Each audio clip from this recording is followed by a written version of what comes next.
ಎಲ್ಲರಿಗೂ ನಮಸ್ಕಾರ. 2025ನೇ ಸಾಲಿನ ವಿವಿಧ ವೃತ್ತಿಪರ ಕೋರ್ಸ್ಗಳಿಗೆ ಸೀಟು ಹಂಚಿಕೆಯ ಫಲಿತಾಂಶ ಮೊದಲ ಸುತ್ತಿನ ಪ್ರಾವಿಷನಲ್ ಫಲಿತಾಂಶ ನಾವು ಈಗಾಗಲೇ ಪ್ರಕಟ ಮಾಡಿದ್ದೀವಿ. ಈ ಹಿಂದೆ ಮಾಕ್ ರಿಸಲ್ಟ್ ಆಧಾರದ ಮೇಲೆ ತಾವು ಸಾಕಷ್ಟು ತಮ್ಮ ಆಪ್ಷನ್ಗಳನ್ನ ರೀಅರೇಂಜ್ ಮಾಡಿದ್ರಿ. ಅದರಂತೆ ನಾವು ಫಲಿತಾಂಶವನ್ನು ಪ್ರಕಟ ಮಾಡಿದ್ದೀವಿ. ನಾಳೆ ನಾವು ಅಂದರೆ 2/8/2025ಕ್ಕೆ ರಿಯಲ್ ರಿಸಲ್ಟನ್ನು ನಾವು ಪಬ್ಲಿಷ್ ಮಾಡ್ತೀವಿ. ಅಂತಂದರೆ ದಟ್ ಈಸ್ ಫೈನಲ್. ತಾವು ಕಾಲೇಜಿಗೆ ಯಾರು ಸೀಟ್ ಸಿಕ್ಕಿದ್ದೀರಾ ಕಾಲೇಜಿಗೆ ಹೋಗುವಂಥದ್ದಕ್ಕೆ ಸಿದ್ಧ ಆಗಬೇಕಾಗುತ್ತೆ. ಓಕೆ, ಈಗ ನೆಕ್ಸ್ಟ್ ಏನು ಮಾಡಬೇಕಪ್ಪ? ಸಾಕಷ್ಟು ಪೇರೆಂಟ್ಸು ಮತ್ತು ವಿದ್ಯಾರ್ಥಿಗಳಲ್ಲಿ ಸಾಕಷ್ಟು ಅನುಮಾನಗಳು, ಗೊಂದಲಗಳಿರುತ್ತೆ. ನಾವು ನಮ್ಮ ವೆಬ್ಸೈಟಲ್ಲಿ ವಿವರವಾದ ಬ್ರೋಷರ್ಗಳನ್ನ ಸಹ ಹಾಕಿದ್ದೀವಿ. ತಾವು ಅದು ಓದೋದಕ್ಕಿಂತ ಮೊದಲು ನಾನು ಸಂಕ್ಷಿಪ್ತವಾಗಿ ಈ ವಿಡಿಯೋ ಮೂಲಕ ತಾವು ಈಗ ಸೀಟು ಸಿಕ್ಕಿದ ನಂತರ ಮೊದಲ ಸುತ್ತಿನ ಫಲಿತಾಂಶ ಹೊರಗಡೆ ಬಂದಿದೆ, ಈಗ ವಿದ್ಯಾರ್ಥಿಗಳು ಏನು ಮಾಡಬೇಕು ಅಂತನ್ನುವಂಥದ್ದು ನಾನು ಸಂಕ್ಷಿಪ್ತವಾಗಿ ತಮಗೆ ಹೇಳಲಿಕ್ಕೆ ಇಚ್ಛೆ ಪಡ್ತೀನಿ. ತಮಗೆಲ್ಲ ಗೊತ್ತಿರುವಂತೆ ತಾವು KEA ವೆಬ್ಸೈಟಲ್ಲಿ ಲಾಗಿನ್ ಆಗಿ ತಮ್ಮ ರಿಸಲ್ಟನ್ನು ನೋಡಿದ್ದೀರಾ. ಈಗ ನಿಮಗೆ ನಾವು KEA ವತಿಯಿಂದ 4 ಚಾಯ್ಸಸ್ಸನ್ನು ಕೊಡ್ತಾ ಇದ್ದೀವಿ. ನೀವು ಇಲ್ಲಿವರೆಗೆ ಹೇಳ್ತಾ ಇದ್ದಿದ್ದು ನಾವು ಆಪ್ಷನ್ಸ್ ಅಂತ ಹೇಳ್ತಾ ಇದ್ವಿ. ಆಪ್ಷನ್ಸ್ ಅಂತಂದರೆ ವಿವಿಧ ಕಾಲೇಜುಗಳು ಕೋರ್ಸ್ಗಳನ್ನ ಆಪ್ಷನ್ ಎಂಟ್ರಿ ಮಾಡ್ತಾ ಇದ್ರಿ. ಈಗ ಆಪ್ಷನ್ ಅಲ್ಲ, ಚಾಯ್ಸಸ್, 4 ಚಾಯ್ಸಸ್ಸನ್ನು ನಾವು ತಮಗೆ ಕೊಡ್ತಾ ಇದ್ದೀವಿ. ಏನಪ್ಪ ಚಾಯ್ಸಸ್ಸು? ನಾನು 1 by 1 ತಮಗೆ ಎಕ್ಸ್ಪ್ಲೇನ್ ಮಾಡ್ತೀನಿ. ಚಾಯ್ಸ್ 1 ಅಂತಂದರೆ ತಾವು ಯಾರು ಈಗ ಸೀಟು ಸಿಕ್ಕಿದೆ, ಉದಾಹರಣೆಗೆ ತಾವು ಒಂದು 100ರಿಂದ 150, 200 ಆಪ್ಷನ್ಗಳನ್ನ ಹಾಕಿದ್ದೀರಾ. ಮೆಡಿಕಲ್ಲು, ಡೆಂಟಲ್ಲು, ಇಂಜಿನಿಯರ್ ಒಳಗಡೆ ಬೇರೆ ಬೇರೆ ಬ್ರಾಂಚಸ್ ಎಲ್ಲ ತಾವು ಆಪ್ಷನ್ಗಳನ್ನ ಹಾಕಿ ಪ್ರಿಯಾರಿಟಿಯನ್ನು ಸೆಟ್ ಮಾಡಿದ್ರಿ. ತಮ್ಮ ಮೀಸಲಾತಿ, ತಮ್ಮ ರ್ಯಾಂಕು ಹಾಗೂ ತಮ್ಮ ಆಪ್ಷನ್ಗಳ ಪ್ರಿಯಾರಿಟಿ ಆಧರಿಸಿ ನಾವು ಸೀಟನ್ನು ಹಂಚಿಕೆಯನ್ನು ಮಾಡಿದ್ದೀವಿ. ಈಗ ನಿಮಗೆ ಸಿಕ್ಕಿರುವಂತಹ ಸೀಟು ಅಂದರೆ ನಿಮ್ಮ ಕನಸೇನೆ, ಉದಾಹರಣೆಗೆ ಒಂದು ಯಾವುದೋ ಪ್ರತಿಷ್ಠಿತ ಕಾಲೇಜಲ್ಲಿ ಕಂಪ್ಯೂಟರ್ ಸೈನ್ಸನ್ನೇ ಮಾಡಬೇಕು ಅನ್ನುವಂಥದ್ದು ತಮ್ಮ ಆಸೆ ಇತ್ತು. ಈಗ ನಿಮಗೆ ಅದೇ ಕೋರ್ಸು ಸಿಕ್ಕಿದೆ. ನಿಮ್ಮದು 2ನೇ ತಾಟೇ ಇಲ್ಲ, ಭಾಳ ಸ್ಪಷ್ಟ ನಿಮ್ಮ ಗುರಿ ಇದೆ. ಆ ಕಾಲೇಜಿಗೆ ಹೋಗಿ ನೀವು ಅಡ್ಮಿಷನ್ ಆಗಿಬಿಡಬೇಕು ತಕ್ಷಣ. ನೀವು ಚಾಯ್ಸ್ 1 ಕ್ಲಿಕ್ ಮಾಡಬೇಕು. ಅಂದರೆ ಏನು ಚಾಯ್ಸ್ 1 ಅಂದರೆ? ಈಗ ನನಗೆ ಸಿಕ್ಕಿರುವಂತಹ ಸೀಟು ನನಗೆ ತೃಪ್ತಿಕರವಾಗಿದೆ, ನಾನು ಫರ್ದರ್ ಯಾವುದೇ ರೌಂಡಲ್ಲಿ ನಾನು ಭಾಗವಹಿಸಲ್ಲ, ನಾನು ಕಾಲೇಜಿಗೆ ಹೋಗಿ ಅಡ್ಮಿಷನ್ ಆಗ್ತೀನಿ ಅನ್ನುವಂಥವ್ರಿಗಿರುವಂಥದ್ದು ಚಾಯ್ಸ್ 1. ಏನಪ್ಪ ಚಾಯ್ಸ್ 1 ಕ್ಲಿಕ್ ಮಾಡಿದ ಮೇಲೆ ಏನೇನು ಪ್ರೊಸೀಜರು ನೋಡಿ. ನಾನೀಗಾಗಲೇ ಹೇಳ್ದಂಗೆ, ಉದಾಹರಣೆಗೆ ನಿಮಗೆ ಸರ್ಕಾರಿ ಮೆಡಿಕಲ್ ಕಾಲೇಜು BMC ತಮ್ಮದೆಲ್ಲರದೂ ಕನಸಾಗಿರುತ್ತೆ. ಮೆಡಿಕಲ್ ಆಸ್ಪಿರೆಂಟ್ಸಿಗೆ ಫಸ್ಟ್ ಪ್ರಿಯಾರಿಟಿ ಬಹುತೇಕ ಹಾಕಿರ್ತೀರ. ನಿಮಗೆ BMC ಸಿಕ್ಬಿಟ್ಟಿದೆ ಕಾಲೇಜು. ನೆಕ್ಸ್ಟ್ ಏನು ಮಾಡಬೇಕು? ನೀವು ಚಾಯ್ಸ್ 1 ಹಾಕಬೇಕು. ಅಂದರೆ ನನಗೆ ಸಿಕ್ಕಿರುವಂಥ ಕಾಲೇಜು ತೃಪ್ತಿ ಕೊಟ್ಟಿದೆ, ನಾನು ಕಾಲೇಜಿಗೆ ಹೋಗಿ ಜಾಯಿನ್ ಆಗ್ತೀನಿ. ಚಾಯ್ಸ್ 1 ಹಾಕ್ತಿದ್ದಂಗೆ ತಮಗೆ ಆ ಕಾಲೇಜು ನಿಗದಿಪಡಿಸಿರುವಂಥ, ಸರ್ಕಾರ ನಿಗದಿಪಡಿಸಿರುವಂತಹ ಫೀಸನ್ನು ತಾವು ಪೇ ಮಾಡಬೇಕಾಗುತ್ತೆ. ಚಲನ್ ಡೌನ್ಲೋಡ್ ಮಾಡಿಕೊಳ್ಬೇಕಾಗುತ್ತೆ. ಇಲ್ಲ ಕೆಲವರು ಆನ್ಲೈನಲ್ಲಿ ಪೇಮೆಂಟ್ ಮಾಡ್ತೀವಿ ಅಂತಂದ್ರೂ ಸಣ್ಣ ಅಮೌಂಟ್ ಎಲ್ಲ ಇದ್ದು ನೀವು QR ಕೋಡ್ ಸ್ಕ್ಯಾನ್ ಮಾಡಿ ಮಾಡ್ತೀರಾ ಅಂತಂದ್ರೂ ಸಹ ಅವಕಾಶಗಳಿದ್ದಾವೆ. ಇಲ್ಲ ನಾನು ಬ್ಯಾಂಕಿಗೆ ಹೋಗಿ ಕಟ್ತೀನಿ ಅಂತೇಳಿದರೆ ನೀವು ಚಲನ್ ಡೌನ್ಲೋಡ್ ಮಾಡ್ಕೊಂಡು ಆಯಾಯ ಕಾಲೇಜಿಗೆ ಏನೇನು ಕೋರ್ಸ್ ಫೀಸು ಸರ್ಕಾರ ಫಿಕ್ಸ್ ಮಾಡಿದೆ ಆ ಚಲನ್ ಬರುತ್ತೆ. ತಾವು ಹೋಗಿ ಬ್ಯಾಂಕಿಗೆ ಹೋಗಿ ಹಣ ಕಟ್ತೀರಾ. ಕಟ್ಟಿದ ನಂತರ ಅದು ನಮ್ಮದು ಮತ್ತು ಬ್ಯಾಂಕಿನ ಇಂಟಿಗ್ರೇಷನ್ ಇದೆ. ನೆಕ್ಸ್ಟು ನಿಮಗೆ ಸೀಟ್ ಕನ್ಫರ್ಮೇಷನ್ ಸ್ಲಿಪ್ ಡೌನ್ಲೋಡ್ ಆಗೋದಕ್ಕೆ ರೆಡಿ ಆಗುತ್ತೆ. ನೋಡಿ, ಕಳೆದ ವರ್ಷಕ್ಕೂ ಈ ವರ್ಷಕ್ಕೂ ನಾವು ಒಂದು ಸಣ್ಣ ಬದಲಾವಣೆ ಮಾಡಿದ್ದೀವಿ. ಕಳೆದ ವರ್ಷ ಏನಾಗ್ತಿತ್ತು, ತುಂಬ ಈ ಹಿಂದೆ ಭಾಗವಹಿಸಿರೋರು ಮತ್ತು ಇದರಲ್ಲಿ ಸ್ವಲ್ಪ ನಾಲೆಡ್ಜ್ ಇರುವಂಥವರಿಗೆ ತಮಗೆ ಗೊತ್ತಿದೆ. ಚಾಯ್ಸ್ 1 ಆಗ್ತಿದ್ದಂಗೆ ಚಲನ್ ಡೌನ್ಲೋಡ್ ಮಾಡ್ಕೊಳ್ತಾ ಇದ್ರಿ, ದುಡ್ಡು ಕಟ್ತಿದ್ದಂಗೆ ಅಡ್ಮಿಷನ್ ಸ್ಲಿಪ್ ಡೌನ್ಲೋಡ್ ಆಗ್ತಿತ್ತು, ಅಡ್ಮಿಷನ್ ಆರ್ಡರ್ ಡೌನ್ಲೋಡ್ ಆಗ್ತಿತ್ತು. ಅಡ್ಮಿಷನ್ ಆರ್ಡರಲ್ಲಿ ನಿಮಗೆ ಗೊತ್ತಾ ಇಂಥ ಕಾಲೇಜು ಇಂಥ ಅಡ್ಮಿಷನ್ ಆರ್ಡರ್, ಅದು ಅಡ್ಮಿಷನ್ ಆರ್ಡರ್ ತಗೊಂಡು ನೀವು ಕಾಲೇಜಿಗೆ ಹೋದರೆ ಮುಗೀತು, ಅಂದರೆ ನೀವು ಅಡ್ಮಿಷನ್ ಆದಂಗೆ ಆಗ್ತಿತ್ತು. ಬಟ್ ನಾವು ಈ ಸರಿ ಸಣ್ಣ ಬದಲಾವಣೆ ಮಾಡಿದ್ದೀವಿ. ನೀವು ಚಾಯ್ಸ್ 1 ಹಾಕಿ ಹಣ ಕಟ್ತಿದ್ದಂಗೆ ನಿಮಗೆ ಸೀಟ್ ಕನ್ಫರ್ಮೇಷನ್ ಸ್ಲಿಪ್, ನಿಮಗೆ ಇಂಥ ಕಾಲೇಜಿನಲ್ಲಿ ಇಂಥ ಸೀಟು ಖಾತ್ರಿಯಾಗಿದೆ ಅನ್ನುವಂತಹ ಒಂದು ಸ್ಲಿಪ್ ಡೌನ್ಲೋಡ್ ಮಾಡ್ಕೊಳ್ಳೋದಕ್ಕೆ ಬರುತ್ತೆ. ಆ ಸ್ಲಿಪ್ಪಲ್ಲಿ ನೀವು ಇಂತಿಂಥ ಕೆಳಕಂಡಂಥ ದಾಖಲೆಗಳನ್ನ ತಗೊಂಡು ಕಾಲೇಜಿಗೆ ಹೋಗಬೇಕು ಅಂತನ್ನುವಂತಹ ವಿವರ ಸಹ ಇರುತ್ತೆ. ತಾವು ಆ ಒಂದು ಸೀಟ್ ಕನ್ಫರ್ಮೇಷನ್ ಸ್ಲಿಪ್ಪನ್ನು ತಗೊಂಡು ನಿಮಗೆ ಅಲರ್ಟ್ ಆಗಿರುವಂತಹ ಕಾಲೇಜಿಗೆ ತಾವು ಹೋದರೆ ಕಾಲೇಜಲ್ಲಿ ಸಿಸ್ಟಮ್ ಮುಂದ್ಗಡೆ ನಿಮಗೆ ಕೂರಿಸಿ ನಿಮ್ಮದೊಂದು ಫೋಟೋ ತಗೊಳ್ತಾರೆ. ನೀವು ಅಪ್ಲಿಕೇಶನ್ ಹಾಕಿರುವಂತಹ ಸಂದರ್ಭದಲ್ಲಿ ಕೊಟ್ಟಿರುವಂತಹ ಫೋಟೋ ನಿಮ್ಮದು ರಿಯಲ್ ಫೋಟೋ ಎರಡನ್ನೂ ಮ್ಯಾಚ್ ಮಾಡ್ತಿದ್ದಂಗೆ ನಿಮ್ಮ ಲಾಗಿನ್ ಓಪನ್ ಆಗುತ್ತೆ, ನಿಮ್ಮ ಮೊಬೈಲಿಗೆ OTP ಬರುತ್ತೆ, ಅಲ್ಲಿ ಯಾರು ಅಡ್ಮಿಷನ್ ಕಾಲೇಜ್ ಇದೆ ಅವರಿಗೊಂದು OTP ಬರುತ್ತೆ, ಅದನ್ನು ಎಂಟ್ರಿ ಮಾಡಿದರೆ ನಿಮ್ಮ ಲಾಗಿನ್ ಓಪನ್ ಆಗುತ್ತೆ. ಜೊತೆಗೆ ನೀವು ತೆಗೆದುಕೊಂಡು ಹೋಗಿರುವಂಥ ಎಲ್ಲ ಮೂಲ ದಾಖಲೆಗಳನ್ನ ಅವರಿಗೆ ತೋರಿಸ್ಬೇಕು. ಭಾಳ ಇಂಪಾರ್ಟೆಂಟ್ ಇದೆ. ಉದಾಹರಣೆಗೆ ನೀವು ಕನ್ನಡ ಮೀಡಿಯಮನ್ನು ಕ್ಲೈಮ್ ಮಾಡಿದ್ದೀರಾ, ಈಗಾಗಲೇ ಕಾಲೇಜಲ್ಲಿ ವೆರಿಫೈ ಮಾಡಿದ್ದೀರಾ, ನಾವು KE ಅವರು ಮೂಲ ದಾಖಲೆಗಳನ್ನೇನು ನೋಡಿಲ್ಲ. ಈಗ ನೀವು ಕನ್ನಡ ಮೀಡಿಯಮ್ಮು ಅಥವಾ ರೂರಲಲ್ಲಿ ಯಾವುದು ರಿಸರ್ವೇಷನಲ್ಲಿ ನಿಮಗೆ ಸೀಟ್ ಸಿಕ್ಕಿರ್ಬೋದು, ಆ ಮೂಲ ದಾಖಲೆಯ ಮೂಲ ಪ್ರತಿಯನ್ನು ತಾವು ಕಾಲೇಜಿಗೆ ತೆಗೆದುಕೊಂಡು ಹೋಗಬೇಕಾಗುತ್ತೆ. ಕಾಲೇಜವರು ಅದನ್ನು ನೋಡ್ತಾರೆ. ಕನ್ಫರ್ಮೇಷನ್ ಆದಮೇಲೆ ಅವರಿಗೆ ಡಾಕ್ಯುಮೆಂಟ್ ಕರೆಕ್ಟ್ ಇದೆ, ವಿದ್ಯಾರ್ಥಿ ನೀವು ಅವರೇನೇ ಇದ್ದೀರಾ ಅನ್ನುವಂಥದ್ದಾದಮೇಲೆ ಅವರು ಅಲ್ಲಿ ಡೌನ್ಲೋಡ್ ಅಡ್ಮಿಷನ್ ಆರ್ಡರ್ ಅಂತ ಕ್ಲಿಕ್ ಮಾಡಿದರೆ ನಿಮ್ಮ ಒಂದು ಅಡ್ಮಿಷನ್ ಆರ್ಡರ್ ಡೌನ್ಲೋಡ್ ಆಗುತ್ತೆ, ಕಾಲೇಜಿನ ಅಡ್ಮಿಷನ್ ಆರ್ಡರ್ ಡೌನ್ಲೋಡ್ ಆಗುತ್ತೆ. ಅಲ್ಲಿಗೆ ನಿಮಗೊಂದು ಪ್ರತಿಯನ್ನು ಕೊಡ್ತಾರೆ. ಅಲ್ಲಿಗೆ ನಿಮ್ಮ ಅಡ್ಮಿಷನ್ ಪೂರ್ಣ ಆಗುತ್ತೆ. ನೀವು ನಿಮ್ಮ ಲಾಗಿನ್ನಲ್ಲಿ ಹೋಗಿ ಅಡ್ಮಿಷನ್ ಕನ್ಫರ್ಮೇಷನ್ ಮಾಡೋದು ಬೇಕಾಗಿಲ್ಲ, ಕಾಲೇಜವರು ತಮ್ಮ ಲಾಗಿನ್ನಲ್ಲಿ ಹೋಗಿ ಅಡ್ಮಿಷನ್ ಕನ್ಫರ್ಮೇಷನ್ ಮಾಡೋದು ಬೇಕಾಗಿಲ್ಲ. ಆಟೋಮೆಟಿಕ್ಕಾಗಿ ನೀವು ಇಂಥ ಕಾಲೇಜಲ್ಲಿ ಅಡ್ಮಿಷನ್ ಆಗಿದ್ದೀರಾ ಅಂತ ಅನ್ನುವಂಥದ್ದು ಅಪ್ಡೇಟ್ ನಮ್ಮಲ್ಲಿ ಆಗುತ್ತೆ. ಅಂದರೆ ಅಲ್ಲಿಗೆ ಚಾಯ್ಸ್ 1 ಹಾಕಿರೋ ವಿದ್ಯಾರ್ಥಿಗಳದ್ದು ಪ್ರಕ್ರಿಯೆ ಮುಗೀತು. ಮತ್ತೊಮ್ಮೆ ನಾನು ಸಂಕ್ಷಿಪ್ತವಾಗಿ ಹೇಳ್ತೀನಿ, ಚಾಯ್ಸ್ 1 ಹಾಕ್ತಿದ್ದಂಗೆ ನಿಮ್ದು ಅಡ್ಮಿಷನ್ ಕನ್ಫರ್ಮೇಷನ್ ಅಲ್ಲ. ಚಾಯ್ಸ್ 1 ಹಾಕಬೇಕು, ಚಲನ್ ಡೌನ್ಲೋಡ್ ಮಾಡ್ಕೊಂಡು ಹಣ ಕಟ್ಟಬೇಕು ಬ್ಯಾಂಕಲ್ಲಿ, ಆಮೇಲೆ ಸೀಟ್ ಕನ್ಫರ್ಮೇಷನ್ ಸ್ಲಿಪ್ಪನ್ನು ಡೌನ್ಲೋಡ್ ಮಾಡ್ಕೊಂಡು ತಾವು ಕಾಲೇಜಿಗೆ ಹೋಗಬೇಕು. ಕಾಲೇಜಲ್ಲಿ ತಾವು ಫೋಟೋ ತೆಗೆದು ನಿಮ್ಮ OTP ಕೊಟ್ಟು ಅಡ್ಮಿಷನ್ ಆರ್ಡ್ರನ್ನ ತಗೊಂಡ ಮೇಲೆ ನಿಮ್ಮ ಅಡ್ಮಿಷನ್ ಕಂಪ್ಲೀಟ್ ಆಗಿದೆ ಚಾಯ್ಸ್ 1 ವಿದ್ಯಾರ್ಥಿಗಳಿಗೆ. ನೆಕ್ಸ್ಟು ಚಾಯ್ಸ್ 2, 3, 4 ರಿಮೈನಿಂಗ್ 3 ಚಾಯ್ಸಸ್ ಇದೆ ನಮ್ಮಲ್ಲಿ.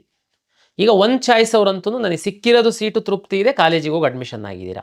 ಚಾಯ್ಸ್ 2 ಅಂದರೆ ಏನು? ಈಗ ಉದಾಹರಣೆಗೆ ನೀವು 100 ಆಪ್ಷನನ್ನು ಹಾಕಿದ್ದೀರಾ, medical, dental, yoga and naturopathy, veterinary, farm science, ಬೇರೆ ಬೇರೆ ಇಂಜಿನಿಯರಿಂಗ್ ಎಲ್ಲ ಹಾಕಿದ್ದೀರಾ. ಉದಾಹರಣೆ ನಾನು ಹೇಳ್ತೀನಿ, 100 ಆಪ್ಷನ್ ಹಾಕಿದರೆ ನಿಮಗೆ 50ನೇ ಆಪ್ಷನ್ 50 ಪ್ರಿಯಾರಿಟಿ ಸೆಟ್ ಮಾಡಿದ್ರೆ ನಿಮಗೊಂದು ಸೀಟ್ ಸಿಕ್ಕಿದೆ. ಆದರೆ ನಿಮಗೆ ಆ ಸೀಟು ಸಿಕ್ಕಿದೆ ಓಕೆ, ಬಟ್ ಆದರೆ ಇನ್ನೂ ಮೇಲಿನ ಸಿಕ್ಕಿದರೆ ನನಗೆ ಚೆನ್ನಾಗಿತ್ತು ಅಂತಂದರೆ ನೀವು ಹೋಗಬೇಕಾಗಿಲ್ಲ ಕಾಲೇಜಿಗೆ. ನಾನು ವೆಯ್ಟ್ ಮಾಡ್ತೀನಪ್ಪ ಇನ್ನೊಂದು ರೌಂಡಿಗೆ, ಯಾರಾದರೂ ಬಿಟ್ಟು ಹೋಗ್ಬೋದು, ಬೇರೆ ಬೇರೆ ಕಾರಣಕ್ಕೆ ಏನಾದರೂ ಮೇಲ್ಗಡೆಗೆ ಅಪ್ಗ್ರೇಡ್ ಆಗುತ್ತೆ ಅಂತಂದರೆ ನಾನು ವೆಯ್ಟ್ ಮಾಡ್ತೀನಿ ಅಂತ ಅನ್ನೋರಿಗೆ ಚಾಯ್ಸ್ 2 ಹಾಕ್ತು ಅಂತಂದರೆ ನೀವು ವೆಯ್ಟ್ ಮಾಡಬಹುದು. ನೀವು ನಂದು ಈಗ ಸಿಕ್ಕಿರೋ ಸೀಟ್ ಏನಾಗುತ್ತೆ, ಸಿಕ್ಕಿರೋ ಸೀಟು ನಿಮಗೆ ಖಾತ್ರಿ, ಆ ಸೀಟು ಎಲ್ಲೂ ಹೋಗಲ್ಲ. ಅದು ನೀವು ಹೋಲ್ಡ್ ಮಾಡಿ ಮೇಲಿನ ಆಪ್ಷನ್ಗಳು, ಮೇಲಿನ ಪ್ರಿಯಾರಿಟಿ ಏನು ಹಾಕಿದ್ದೀರಾ ನೀವು, ಅವೇನಾದರೂ ಸಿಗ್ತವ ಅಂತ ವೆಯ್ಟ್ ಮಾಡುವಂಥದ್ದಕ್ಕೆ ಚಾಯ್ಸ್ 2. ಓಕೆ, ಚಾಯ್ಸ್ 2 ಹಾಕಿದ ಮೇಲೆ ನೆಕ್ಸ್ಟ್ ಏನಾಗುತ್ತೆ ನಮ್ಮ ಸಿಸ್ಟಮಲ್ಲಿ ಅಂತಂದರೆ, ನಿಮ್ಮ ಚಾಯ್ಸ್ 2 ಹಾಕಿದಾಗ ಉದಾಹರಣೆ ನಾನು ಹೇಳಿದೆ, 100 ಆಪ್ಷನ್ಸ್ ತಾವು ಎಂಟ್ರಿ ಮಾಡಿದ್ದೀರಾ, 50ನೇದು ನಿಮಗೆ ಸೀಟ್ ಸಿಕ್ಕಿದೆ, ನೀವು ಚಾಯ್ಸ್ 2 ಹಾಕಿದ್ದೀರಾ ಅಂತಂದರೆ 51ರಿಂದ 100 ತನಕ ಇರುವಂತಹ ನಿಮ್ಮ ಕಾಲೇಜುಗಳು ಆಪ್ಷನ್ಗಳು ಡಿಲೀಟ್ ಆಗೋಗುತ್ತೆ. ನಿಮ್ಮ 50ರದ್ದು ನಿಮಗೆ ಖಾತ್ರಿ ಆಗಿರೋ ಸೀಟು, 50ಕ್ಕಿಂತ ಮೇಲ್ಗಡೆ ಏನು ನೀವು ಎಂಟ್ರಿ ಮಾಡಿರ್ತಿರಲ್ಲ ಅದೆಲ್ಲದೂ ನಿಮ್ಮ ಒಂದು ಖಾತೆ ಒಳಗಡೆನೇ ಇರುತ್ತೆ, ನಿಮ್ಮ ಅಕೌಂಟ್ ಒಳಗಡೆನೇ ಇರುತ್ತೆ. ನೀವು ನಂತರ ನಾವು ಅವಕಾಶ ಕೊಟ್ಟಂಥ ಸಂದರ್ಭದಲ್ಲಿ ಈ ಅಡ್ಮಿಷನ್ ಮುಗಿದ ಮೇಲೆ ನೀವು ಬೇಕಿದ್ರೆ ಅದನ್ನು ರೀಅರೇಂಜು, ಡಿಲೀಟು ಎಲ್ಲ ಈ 50ರಲ್ಲಿ ಮಾತ್ರ, ನಿಮ್ಮ ಕೆಳಗಡೆವೆಲ್ಲ ಹೋಗ್ಬಿಟ್ಟಿರ್ತವೆ, ಮತ್ತು ಹೊರಗಿಂದನೂ ಸಹ ತಗೊಂಡು ಬಂದು ನೀವು ಹಾಕುವಂಥದ್ದಕ್ಕಾಗಲ್ಲ. ಇದು ಚಾಯ್ಸ್ 2 ಕೊಡುವಂಥವರಿಗೆ. ಇಲ್ಲಿ ಒಂದು ಸಣ್ಣ ಒಂದು ಬದಲಾವಣೆ ಏನಂತಂದರೆ, ಚಾಯ್ಸ್ 2 ಹಾಕುವಂಥವರಿಗೆ, ವಿಶೇಷವಾಗಿ ಮೆಡಿಕಲ್ಲಿಗೆ ಹಾಕುವಂಥವರಿಗೆ ಚಾಯ್ಸ್ 2 ಹಾಕುವಂಥವರು ಕೋರ್ಸ್ ಫೀಸನ್ನು ಕಟ್ಟಬೇಕು ಅನ್ನುವಂಥದ್ದು ನಿಯಮ ಇದೆ. ಕಾರಣ ಏನು ಅಂತಂದರೆ, ತಮಗೆಲ್ಲ ಗೊತ್ತಿರುವಂತೆ ತುಂಬ ಮಹತ್ವದ್ದು, ಸುಮ್ಮನೆ ಹೋಲ್ಡ್ ಮಾಡೋದು ಅಷ್ಟು ಸೀರಿಯಸ್ ಇಲ್ಲ ಅಂದರೂ ಇರಲಿ ಹಂಗಿಲ್ಲ, ಯಾಕೆಂದರೆ ಅದು ಬೇರೆಯವರಿಗೆ ಸಹ ಆ ಸೀಟು ಭಾಳ ಮಹತ್ವದ್ದಾಗಿರುತ್ತೆ. ಹಾಗಾಗಿ ಚಾಯ್ಸ್ 2 ಹಾಕುವಂಥವ್ರು ಯಾರಾದರೂ ಮೆಡಿಕಲ್ ಸೀಟು ಸಿಕ್ಕಿ, ಯಾವುದಾದ್ರೂ ಮೆಡಿಕಲ್ ಸೀಟ್ ಕಾಲೇಜು ಸಿಕ್ಕಿ ಅದಕ್ಕಿಂತ ಮೇಲ್ಗಡೆ ಇರೋ ಮೆಡಿಕಲ್ ಕಾಲೇಜಿನ ಸೀಟ್ಗಳು ನನಗೆ ಬೇಕಪ್ಪ ಅಂತಂದರೆ ನೀವು ಸಹ ಚಾಯ್ಸ್ 2 ಹಾಕ್ಬೋದು. ಬಟ್ ನೀವು ಕೋರ್ಸ್ ಫೀಸನ್ನು ಕಟ್ಟಿದರೆ ಮಾತ್ರ ನೀವು ಚಾಯ್ಸ್ 2 ಹಾಕುವಂಥದ್ದಕ್ಕೆ ಮೆಡಿಕಲ್ ಸ್ಟೂಡೆಂಟು ಎಲಿಜಿಬಲ್. ಓಕೆ, ಉಳಿದವರಿಗಿಲ್ವಾ? ಅದೊಂದು ಸಣ್ಣ ಒಂದು ಮಾಹಿತಿ ತಮಗೆ ಕೊಡ್ತೀನಿ. ಉದಾಹರಣೆಗೆ ನಿಮಗೆ ಇಂಜಿನಿಯರಿಂಗ್ ಸೀಟ್ ಸಿಕ್ಕಿದೆ, ಅಥವಾ ವೆಟರ್ನರಿ ಸೀಟ್ ಸಿಕ್ಕಿದೆ, ಅಗ್ರಿಕಲ್ಚರ್ದು ಸೀಟ್ ಸಿಕ್ಕಿದೆ. ನೀವು ನಿಮ್ಮ ಲಾಗಿನ್ ಒಳಗಡೆ, ನಿಮ್ಮ ಪ್ರಿಯಾರಿಟಿ ಒಳಗಡೆ ಮೇಲ್ಗಡೆ ಮೆಡಿಕಲ್ ಸೀಟ್ಗಳಿದ್ದಾವೆ, ಮೆಡಿಕಲ್ಲೂ ಹಾಕಿದ್ದೀರಾ, ನೆಕ್ಸ್ಟ್ ರೌಂಡ್ ನನಗೆ ಮೆಡಿಕಲ್ ಸಿಕ್ಕಬಹುದು ಅನ್ನುವಂಥದ್ದು ನಿಮಗೆ ಒಂದು ಆಸೆ ಒಂದು ಇರುತ್ತೆ. ಅಂಥ ಸಂದರ್ಭದಲ್ಲಿ ನೀವು ಚಾಯ್ಸ್ 2 ಹಾಕ್ಬೋದು. ಬಟ್ ನೀವು ಕಾಷನ್ ಡೆಪಾಸಿಟ್ ಕಟ್ಟಬೇಕಾಗುತ್ತೆ. 1,00,000 ರೂಪಾಯಿ ಕಾಷನ್ ಡೆಪಾಸಿಟ್ ಕಟ್ಟಬೇಕಾಗುತ್ತೆ. ಅಂದರೆ ಮಾತ್ರ ನಿಮ್ಮ ಲಾಗಿನ್ ಒಳಗಡೆ ನಿಮ್ಮ ಚಾಯ್ಸ್ 2ಕ್ಕಿಂತ ಚಾಯ್ಸ್ 2 ಹಾಕಿದಾಗ ನಿಮಗೇನು ಅಲರ್ಟ್ ಆಗಿರೋ ಸೀಟ್ಗಿಂತ ಮೇಲ್ಗಡೆ ಮೆಡಿಕಲ್ ಸೀಟ್ಗಳಿತ್ತು ಅಂತಂದರೆ ಕಾಷನ್ ಡೆಪಾಸಿಟ್ ಕಟ್ಟಿದವರಿಗೆ ನಾವು ಅವಕಾಶ ಮಾಡಿಕೊಡ್ತೀವಿ. ಈಗ ಇಂಜಿನಿಯರಿಂಗ್ ಸೀಟ್ ಸಿಕ್ಕಿದೆ, ಇಲ್ಲ ಅಗ್ರಿಕಲ್ಚರ್ ಸೀಟ್ ಸಿಕ್ಕಿದೆ, ನಿಮ್ಮ ಖಾತೆ ಒಳಗಡೆ ಮೇಲ್ಗಡೆ ಮೆಡಿಕಲ್ ಸೀಟ್ ಇದೆ, ಜಸ್ಟ್ ಚಾಯ್ಸ್ 2 ಹಾಕ್ತೀರ ನೀವು ಕಾಷನ್ ಡೆಪಾಸಿಟ್ 1,00,000 ಕಟ್ಟಲ್ಲ, ನಿಮ್ಮದು ಮೆಡಿಕಲ್ ಆಪ್ಷನ್ಸ್ ಎಲ್ಲ ಡಿಲೀಟ್ ಮಾಡ್ತೀವಿ ನಾವು. ಅಂದರೆ ಸ್ವಲ್ಪ ಸೀರಿಯಸ್ನೆಸ್ ಇರಲಿ ಮೆಡಿಕಲ್ ಸೀಟಿಗೆ, ಸುಮ್ಮನೆ ಒಟ್ರಾಸಿ ಹಾಕಿಡೋಣ ಹಂಗಾಗಲ್ಲ ಅದು. ಅದಕ್ಕೋಸ್ಕರ ನಾವು ಚಾಯ್ಸ್ 2ದವರಿಗೆ ಈ ಒಂದು ನಿಯಮವನ್ನು ತಮಗೆ ಹೇಳ್ತಾ ಇದ್ದೀನಿ. ಚಾಯ್ಸ್ 2 ನಿಮಗೆ ಅರ್ಥ ಆಗಿದೆ ಅಂತ ಭಾವಿಸ್ತೀನಿ. ನೆಕ್ಸ್ಟು ಚಾಯ್ಸ್ 3 ಮತ್ತು 4 ಎರಡು ಉಳಿತು. ಚಾಯ್ಸ್ 1 ನೀವು ಹಾಕಿದರೆ ಅದು ಫ್ರೀಸ್ ಆಗುತ್ತೆ, ಮತ್ತೆ ಉಲ್ಟಾ ಮಾಡೋದಕ್ಕಾಗಲ್ಲ. 10 ಸಾರಿ ವಿಚಾರ ಮಾಡಿ ಚಾಯ್ಸ್ 1 ಹಾಕಿ. ಚಾಯ್ಸ್ 2 ಹಾಕಿದ್ರೂ ಅಷ್ಟೇ ಅದು ಫ್ರೀಸ್ ಆಗುತ್ತೆ. ನೀವು ಚಾಯ್ಸ್ 2 ಮತ್ತೆ 1 ಗಂಟೆ ಬಿಟ್ಟು ಮನಸ್ಸನ್ನು ಚೇಂಜ್ ಮಾಡಿಬಿಟ್ಟು ಚಾಯ್ಸ್ 2 10 ಸಾರಿ ವಿಚಾರ ಮಾಡಿ, ಸಾಕಷ್ಟು ಸಮಯ ಇದೆ. ಎಲ್ಲ ಆಗಿಲ್ಲ, ನಾನು ಚಾಯ್ಸ್ 2ನೇ ಹಾಕವನು, ಓಕೆ ಕನ್ಫರ್ಮ್ ಮನೆಯವ್ರ ಹತ್ರ ಡಿಸ್ಕಸ್ ಮಾಡಿ ಚಾಯ್ಸ್ 2 ಹಾಕಿ. ಕಾಲೇಜಿಗೆ ಹೋಗಿ ಅಡ್ಮಿಷನ್ ಆಗೋವನೇ ನಾನು, ಕಾಲೇಜ್ನೂ ಎಲ್ಲ ಎಂಕ್ವೈರಿ ಮಾಡಿದ್ದೀನಿ, 10 ಸಾರಿ ವಿಚಾರ ಮಾಡಿ ಚಾಯ್ಸ್ 1 ಹಾಕಿ. ದಯಮಾಡಿ ಚಾಯ್ಸ್ 1 ಹಾಕ್ಬಿಡೋದು, ಆಮೇಲೆ ಮಿಸ್ಟೇಕ್ ಹಾಕ್ಬಿಟ್ಟೆ ನಾನು ಚಾಯ್ಸ್ 2 ಬರ್ತೀನಿ 3 ಬರ್ತೀನಿ, ನೋ, ಅವಕಾಶ ಇರಲ್ಲ, ಸುಮ್ಮನೆ ತೊಂದರೆ ಅನುಭವಿಸ್ತೀರಾ. ಚಾಯ್ಸ್ 1 and 2 ಹಾಕುವಾಗ 10 ಸಾರಿ ವಿಚಾರ ಮಾಡಿ ಹಾಕಿ. ಚಾಯ್ಸ್ 3 ಮತ್ತು 4 ಸಂಕ್ಷಿಪ್ತವಾಗಿ ಹೇಳ್ತೀನಿ. ಚಾಯ್ಸ್ 3 ಅಂತಂದರೆ 100 ಅವಾಗಿಂದ ಉದಾಹರಣೆ ಕೊಡೋದಾದರೆ, ನೀವು 100 ಆಪ್ಷನ್ಸ್ ಹಾಕಿದ್ದೀರಾ, ನಿಮಗೆ 80ನೇದು ಯಾವುದೋ ಒಂದು ಆಪ್ಷನ್ ಸಿಕ್ಕಿದೆ, ಈಗ ನಿಮಗೆ ಗೊತ್ತಾಗಿದೆ ಅದು ನಿಮಗೆ ಇಷ್ಟ ಇಲ್ಲ ಅಷ್ಟೊಂದು. ಚಾಯ್ಸ್ 3 ಹಾಕಿದರೆ ನಿಮಗೆ ಯಾವುದು ಸಿಕ್ಕಿದೆ ಅದು ನಿಮ್ಮ 100 ಆಪ್ಷನ್ ಒಳಗಡೆ 80ನೇದು ಆಪ್ಷನ್ ನಿಮಗೆ ಸಿಕ್ಕಿತ್ತು ಅಂತಂದರೆ ಅದು ಸೀಟು ಡಿಲೀಟ್ ಆಗೋಗುತ್ತೆ. ಉಳಿದು 99 ನಿಮ್ಮ ಲಾಗಿನ್ ಒಳಗಡೆ ಇರುತ್ತೆ. ಅಂದರೆ ಆ ಸೀಟು ನಿಮ್ಮ ಖಾತೆಯಿಂದ ಹೊರಗಡೆ ಹೋಯಿತು. ಚಾಯ್ಸ್ 3. ಚಾಯ್ಸ್ 4 ಅಂದರೆ ನೀವೀಗಾಗಲೇ ಮ್ಯಾನೇಜ್ಮೆಂಟ್ ಸೀಟ್ ಅಡ್ಮಿಷನ್ ಆಗಿರ್ಬೋದು, ಇಲ್ಲ ಯಾವುದಾದ್ರೂ ಬೇರೆ ಕಾಲೇಜಲ್ಲಿ ಅಡ್ಮಿಷನ್ ಆಗಿರ್ಬೋದು, ಇಲ್ಲ ಲಾಂಗ್ ಟರ್ಮಿಗೆ ಕೋಚಿಂಗಿಗೆ ಸೇರಿರ್ಬೋದು, ನಿಮಗೆ ನಮ್ಮ ಕೌನ್ಸಿಲಿಂಗಲ್ಲಿ ಮುಂದುವರಿಯುವಂಥದ್ದಕ್ಕೆ ಆಸಕ್ತಿ ಇಲ್ಲ. ಚಾಯ್ಸ್ 4 ಹಾಕಿ ತಾವು ನಮ್ಮ ಸಿಸ್ಟಮಿಂದ ಹೊರಗಡೆ ಹೋಗ್ಬೋದು. ಕಳೆದ ವರ್ಷದ ನಮ್ಮ ಅನುಭವದ ಮೇಲೆ ಚಾಯ್ಸ್ 3, 4 ಅವರಿಗೆ ಮಾತ್ರ ಒಂದು ಅವಕಾಶ ಕೊಟ್ಟಿದ್ದೀವಿ ನಾವು. ಚಾಯ್ಸ್ 1, 2 10 ಸರಿ ವಿಚಾರ ಮಾಡಿ ಹಾಕಿ, ಒಂದು ಸರಿ ಹಾಕಿದರೆ ಫ್ರೀಸ್ ಆಗುತ್ತೆ.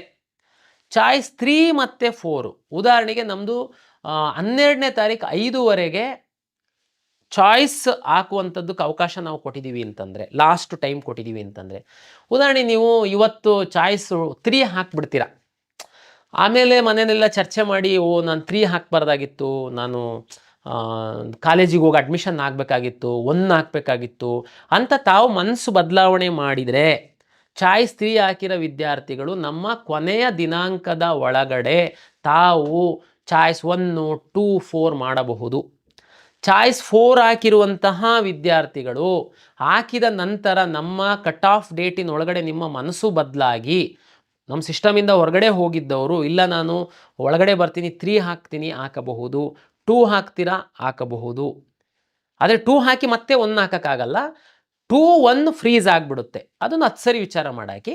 3 ಮತ್ತು 4 ಲಾಸ್ಟ್ ಡೇಟ್ ತನಕ ತಾವು ಮನಸ್ಸನ್ನು ಚೇಂಜ್ ಮಾಡಿದರೆ KEಗೆ ಬಂದು ಇಲ್ಲಿ ಅರ್ಜಿ ಕೊಟ್ಕೊಂಡು ನಿಂತ್ಕೊಳ್ಳೋ ಅಂತ ಅಗತ್ಯ ಇಲ್ಲ. ಕಳೆದ ವರ್ಷ ನಾವು ಸಾಕಷ್ಟು ನೋಡಿರೋ ಹೊತ್ತಿಗೋಸ್ಕರ ಮಿಸ್ ಆಗಿ ಸೈಬರ್ ಸೆಂಟರಿಗೆ ಕೊಟ್ಟಿರ್ತೀರಾ, ಅವ 2 ಹಾಕೋದ್ರ ಬದಲು 4 ಹಾಕ್ತಾನೆ, ಸಿಸ್ಟಮಿಂದನೇ ಹೊರಗಡೆ ಹೋಗ್ಬಿಡ್ತೀರಾ, ನಮ್ಮಿಂದ ಒಳಗಡೆ ತಗೊಂಡು ಬರೋದಕ್ಕಾಗಲ್ಲ, ನಿಮಗೆ ತುಂಬ ಮಕ್ಕಳು ತೊಂದರೆ ಅನುಭವಿಸಿದ್ರಿ. ಆ ಕಾರಣಕ್ಕೋಸ್ಕರ 3 ಮತ್ತು 4 ಫ್ಲೆಕ್ಸಿಬಲ್ ಕೊಟ್ಟಿದ್ದೀವಿ. ಲಾಸ್ಟ್ ಡೇಟ್ ತನಕ 3, 4 ನೀವು ಆ ಕಡೆ ಈ ಕಡೆ ಮಾಡ್ಬೋದು. 4 ಹಾಕಿದ್ದವನು ಲಾಸ್ಟ್ ಡೇಟ್ ಒಳಗಡೆ ಮನಸ್ಸು ಬದಲಾವಣೆ ಮಾಡಿದರೆ 1 ಹಾಕಿ ಕಾಲೇಜಿಗೆ ಹೋಗಿ ಅಡ್ಮಿಷನ್ ಆಗ್ಬೋದು. ಇದು ನಿಮಗೆ ಈ ಸರಿ ನಿಮಗೆ ಒಂದು ತೊಂದರೆ ಆಗಬಾರ್ದು ಅನ್ನುವ ನಿಟ್ಟಿನಲ್ಲಿ ನಿಮಗೆ ಅವಕಾಶವನ್ನು ಮಾಡಿ ಕೊಟ್ಟಿದ್ದೀವಿ. ನಮ್ಮ ಕಳೆದ ವರ್ಷದ ಅನುಭವದ ಪ್ರಕಾರ ಲಾಸ್ಟ್ ಡೇಟ್ ತನಕ ಚಾಯ್ಸೇ ಹಾಕಲ್ಲ ಕೆಲವರು. ಅದು ಏನು ಬೇಕು ಅಂತ ಮಾಡೋದು, ಇಲ್ಲ ಏನು ಜ್ಞಾನದ ಕೊರತೆನೋ, ನಾವೆಲ್ಲ ಎಜುಕೇಟ್ ಮಾಡ್ತೀವಿ, ನಿಮಗೆ ವಾಟ್ಸಪ್ SMS ಕಳಿಸ್ತೀವಿ, ಎಲ್ಲ ನೀವು ಆಸ್ಪೆರೆಂಟ್ ಇದ್ದೀರಾ ಅಂದರೆ ನೀವು ಯೂಟ್ಯೂಬ್ ಚಾನಲ್ಲು, ಅದು ಸಾಕಷ್ಟು ಯೂಟ್ಯೂಬು ಮೆಂಟರ್ಸು ಏನಿದ್ದಾರೆ, ಯೂಟ್ಯೂಬ್ ಚಾನಲ್ ನಡೆಸುವಂಥವ್ರು ಏನಿದ್ದಾರೆ, ಸಾಕಷ್ಟು ಎಜುಕೇಷನ್ ಕೊಡ್ತಾ ಇದ್ದಾರೆ ನಿಮಗೆ ಇದ್ರ ಬಗ್ಗೆ. ಸ್ಟಿಲ್ ನೀವು ಈ ಕಡೆ ತಿರುಗೂ ನೋಡಲ್ಲ, ಯಾವುದು ಚಾಯ್ಸ್ ಹಾಕಲ್ಲ. ಅವ್ರನ್ನೇನು ಮಾಡೋದು ನಾವು? ಅವ್ರಿಗೆ ಸೀಟ್ ಅಲಾಟ್ ಆಗಿದೆ, ಸೀಟ್ ಬೇಕು ಅಂತೇಳಿ ಆಪ್ಷನ್ ಎಂಟ್ರಿ ಮಾಡಿರೋ ಎಷ್ಟೋ ಹುಡುಗರುಗಳು ಇದ್ದಾರೆ, ಇನ್ನೂ ಅವರಿಗೆ ಸೀಟ್ ಅಲಾಟ್ ಆಗಿಲ್ಲ. ನಿಮಗೆ ಸೀಟ್ ಅಲಾಟ್ ಆಗಿದೆ, ನೀವು ಯಾವುದೋ ಚಾಯ್ಸ್ ಆಗ್ತಾ ಇಲ್ಲ, ಕಾಲೇಜಿಗೆ ಹೋಗ್ತೀನಿ 1 2 3 4 ನನಗೆ ಎಕ್ಸ್ಪ್ಲೈನ್ ಮಾಡಿದೆ, ಯಾವುದೂ ಆಗ್ತಾ ಇಲ್ಲ. ಲಾಸ್ಟ್ ಇಯರು 16,000 ವಿದ್ಯಾರ್ಥಿಗಳು ಯಾವುದೂ ಚಾಯ್ಸ್ ಹಾಕಿರಲಿಲ್ಲ. ಅದೇ ನೀವು ಸೀರಿಯಸ್ ಇಲ್ಲ ಅಂತಂದಿದ್ರೆ ನಮ್ಮ ಕೌನ್ಸಿಲಿಂಗಲ್ಲಿ ಯಾಕೆ ಭಾಗವಹಿಸಿದ್ರಿ? ಕೌನ್ಸಿಲಿಂಗಲ್ಲಿ ನೀವು ಭಾಗವಹಿಸಿಲ್ಲ ಅಂತಂದರೆ ಅದೇ 16,000 ವಿದ್ಯಾರ್ಥಿಗಳು ಯಾರೋ ಪಾಪ ಬೇಕಾಗಿರೋ ಅಂತ ಕೆಳಗಿರೋ ಅಂಥವ್ರಿಗೆ ಸೀಟ್ ಸಿಕ್ತಿತ್ತು. ಅದಕ್ಕೆ ನಾವು ಈ ಸರಿ ತೀರ್ಮಾನ ಮಾಡಿದ್ದೀವಿ, ಲಾಸ್ಟ್ ಡೇಟ್ ಒಳಗಡೆ ಯಾರು ಚಾಯ್ಸ್ ಹಾಕಲ್ಲ ಅವ್ರನ್ನ ಕಿತ್ತು ಬಿಸಾಡ್ತೀವಿ ನಮ್ಮ ಕೌನ್ಸಿಲಿಂಗಿಂದ. ಎಷ್ಟು 16 ಹೋದ ವರ್ಷ 16 ಇತ್ತು, ಈ ವರ್ಷ 2,000 ಆಗಲಿ 500 ಆಗಲಿ, ಲಾಸ್ಟ್ ಡೇಟ್ ಒಳಗಡೆ ಯಾರು ಚಾಯ್ಸ್ 1 2 3 4 ಯಾವುದೂ ಹಾಕಲ್ಲ. ನಿಮಗೆ ಆಸಕ್ತಿ ಇಲ್ಲ ಅಂತ ನಾವೇ ತೀರ್ಮಾನ ಮಾಡಿ ನಮ್ಮ ಕೌನ್ಸಿಲಿಂಗ್ ಪ್ರಕ್ರಿಯೆಯಿಂದ ನಿಮ್ಮನ್ನು ಹೊರಗಡೆಗೆ ದೂಕ್ತೀವಿ. ನಿಮಗೆ ಅವಕಾಶ ಇರಲ್ಲ. ಆಸಕ್ತಿ ಇತ್ತು ನೋಡಿ, ಚಾಯ್ಸ್ 4 ಹಾಕಿ ಹೋಗಿ ಅಧಿಕೃತವಾಗಿ ಹೊರಗಡೆ, ನಿಮಗೆ ಇಷ್ಟ ಇಲ್ಲ ಅಂತಂದರೆ. ಆಪ್ಷನ್ ಎಂಟ್ರಿ ಯಾಕೆ ಮಾಡಿದ್ರಿ ನೀವು ಇಷ್ಟ ಇಲ್ಲ ಅಂತಂದರೆ? ಇಲ್ಲಿ ಚಾಯ್ಸ್ ಹಾಕಿ ಅಂತಂದ್ರೆ ನೀವು ಈ ಕಡೆ ತಿರುಗಿ ನೋಡಲ್ಲ. ಇದು ಕ್ರಮ ಸರಿಯಲ್ಲ. ಬೇರೆ ಡಿಸರ್ವ್ ವಿದ್ಯಾರ್ಥಿಗಳು ಇನ್ನೂ ಲೈನಲ್ಲಿದ್ದರು, ಅವರಿಗೆ ಸಿಕ್ತಿತ್ತು. ಆ ಕಾರಣಕ್ಕೋಸ್ಕರ ಯಾರು ಚಾಯ್ಸ್ ಹಾಕಲ್ಲ ನಿಮ್ಮನ್ನು ಹೊರಗಡೆ ನಾವೇನೇ ದೂಕ್ತೀವಿ. ನಮ್ಮ ನೆಕ್ಸ್ಟ್ ನ್ಯೂ ಕೌನ್ಸಿಲಿಂಗ್ ಒಳಗಡೆ ಬರೋದಕ್ಕೆ ಅವಕಾಶ ನಾವು ಮಾಡಿಕೊಡಲ್ಲ. ಮತ್ತು ಇನ್ನೊಂದು ವಿಶೇಷವಾಗಿ ಕಳೆದ ವರ್ಷದ ಅನುಭವದ ಮೇಲೆ ನಾನು ಕೆಲವು ವಿದ್ಯಾರ್ಥಿಗಳು, ಅದರಲ್ಲಿ ನರ್ಸಿಂಗಿಗೆ ಸಂಬಂಧಪಟ್ಟಂತೆ, ಅಲೈಡ್ ಹೆಲ್ತ್ ಸೈನ್ಸಸ್ಸಿಗೆ ಸಂಬಂಧಪಟ್ಟಂಥ ವಿದ್ಯಾರ್ಥಿಗಳಿಗೆ ಒಂದು ಕಿವಿ ಮಾತು ಹೇಳಲಿಕ್ಕೆ ಇಚ್ಛೆ ಪಡ್ತೀನಿ. ದಯಮಾಡಿ ನೀವು ಕಾಲೇಜು ನೋಡದೆ ಆಪ್ಷನ್ ಎಂಟ್ರಿ ಮಾಡಿದ್ದು, ಈಗ ನಿಮಗೆ ಯಾವುದೋ ಒಂದು ಕಾಲೇಜು ಅಲಾಟ್ ಆಗಿದೆ ಅಂತಂದರೆ, ಕಾಲೇಜಿಗೆ ಹೋಗ್ತೀನಿ ಅಂಥೇಳಿ ರಪ್ ಅಂತ ನೀವು ಚಾಯ್ಸ್ 1 ಹಾಕಿ ದುಡ್ಡು admission order seat confirmation slip ತಗೊಂಡು ಕಾಲೇಜಿಗೆ ಹೋಗುವಂಥದ್ದನ್ನು ಸಾಧ್ಯವಾದಷ್ಟು ಕಡಿಮೆ ಮಾಡಿ ಎನ್ನುವಂಥದ್ದು ನನ್ನ ವಿನಂತಿ. ಏನು ಹಿಂಗಂದರೆ, ನೀವು ಕಾಲೇಜ್ ನೋಡಿದ್ದೀರಾ, ಕ್ಲಾರಿಟಿ ಇದೆ, ಕಾಲೇಜ್ ಬಗ್ಗೆ ಎಲ್ಲ ಜ್ಞಾನ ಇದೆ, ನಿಮಗೆ ಏನು ಪ್ರಾಬ್ಲಮ್ ಇಲ್ಲ, ಕ್ಲಿಕ್ ಮಾಡಿ ಸೀಟಿದು ಕನ್ಫರ್ಮೇಷನ್ ಸ್ಲಿಪ್ ತಗೊಳ್ಳಿ, ಹೋಗಿ ಅಡ್ಮಿಷನ್ ಆಗಿ. ಕಾಲೇಜೇ ಎಲ್ಲಿದೆ ಗೊತ್ತಿಲ್ಲ, ಕಾಲೇಜ್ ಹೇಗಿದೆ ಗೊತ್ತಿಲ್ಲ, ಸುಮ್ಮನೆ ಕಂಪ್ಯೂಟ್ರಲ್ಲಿ ನೋಡ್ಬಿಟ್ಟು ಆಪ್ಷನ್ ಎಂಟ್ರಿ ಮಾಡಿಬಿಟ್ಟಿದ್ದೀರಾ. ದಯಮಾಡಿ ನಂದು ಹೆಂಗಿದ್ರು ನಾವು 1 ವಾರ ಟೈಮ್ ಕೊಡ್ತಾಯಿದ್ದೀವಿ.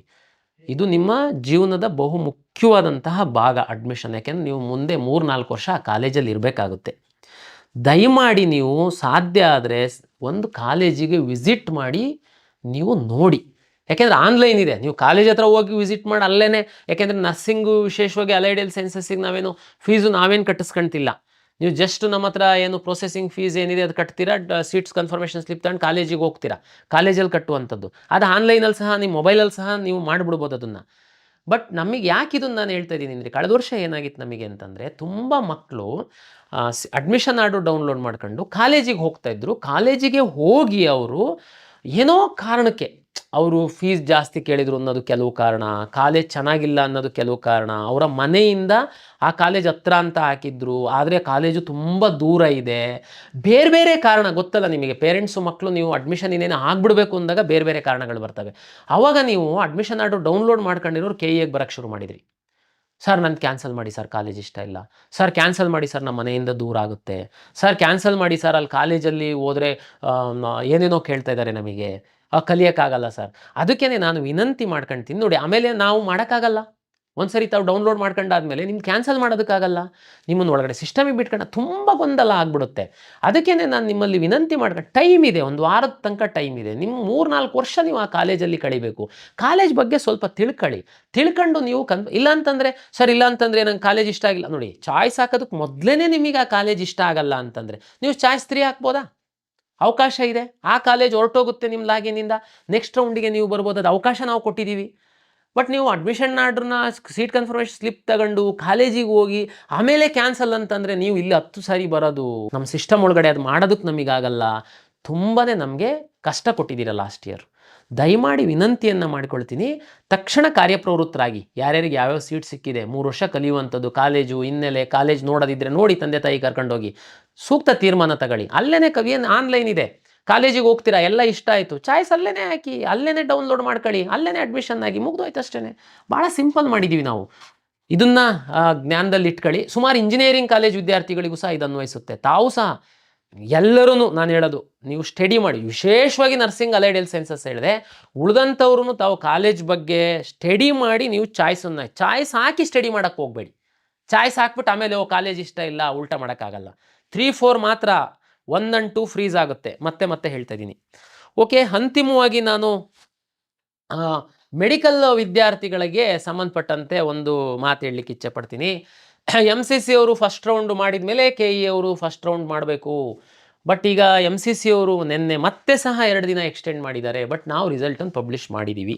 ಈ ಹಿಂದಿನ ವಿಡಿಯೋದಲ್ಲೇ ನಾನು ಹೇಳಿದ್ದೀನಿ, ಫಸ್ಟು ರೌಂಡಲ್ಲಿ ನಮ್ಮ ರಿಸಲ್ಟು ಅವರ ರಿಸಲ್ಟು ಸೈಮಲ್ಟೇನಿಯಸ್ಲಿ ಒಟ್ಟೊಟ್ಟಿಗೇ ಬಿಟ್ಟರೆ, ಹಿಂದೆ ಮುಂದೆ ಬಿಟ್ಟರೆ ಯಾವ ವಿದ್ಯಾರ್ಥಿಗಳಿಗೂ ಏನು ಪ್ರಾಬ್ಲಮ್ ಇಲ್ಲ.